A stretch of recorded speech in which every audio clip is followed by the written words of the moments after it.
Hey everyone, I hope that you're all doing well. I hope that you're staying warm, that you're safe on this snowy day. That maybe even get a little bit of a chance to relax a little. Um, I wanted to let you know that I have just finished reading through your Medium posts about the set of documents on the 24th Infantry in Columbus in 1920 and 21.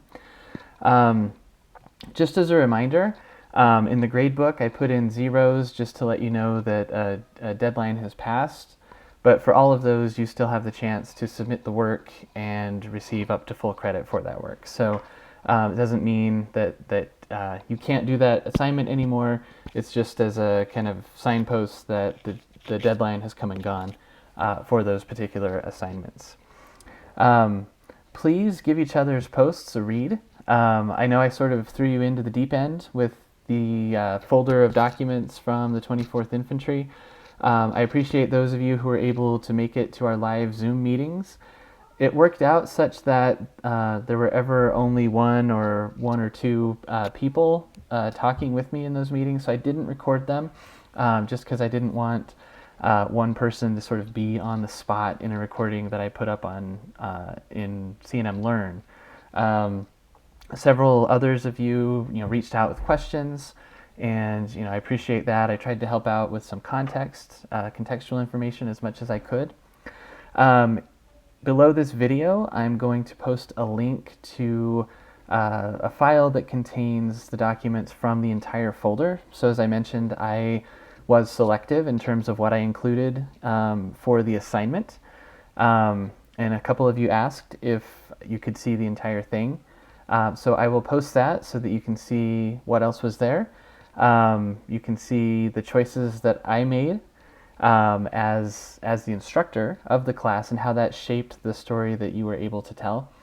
Also, as I mentioned, please do read each other's posts there on Medium, because I think everybody brought a unique insight into how to think about approaching primary sources, how to read them critically, how to try to contextualize them.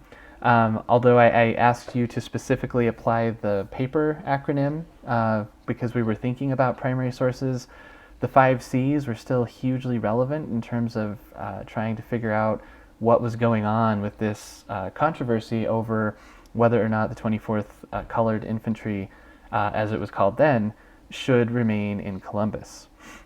And so we had a certain group of people who were not in the town of Columbus and not part of the 24th who were saying that the unit should be removed. The governor of New Mexico, Merritt Meekum, was one of those.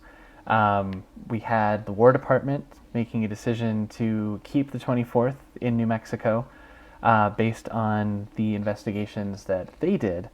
But again, it's important to think about what is the context of all of this in terms of what's going on, bigger picture in the United States, what's going on along the border. Bigger picture, of course, with Prohibition, border towns became, or they got this reputation as being quote-unquote dens of vice. So some of the accusations that you see levied against the 24th are accusations that are being levied against all border towns at this particular moment in time. Columbus just being a small one of those border towns between New Mexico and Chihuahua. So, again, it's important to always think about these various categories and also think about what other sources we could find that would help us understand these things.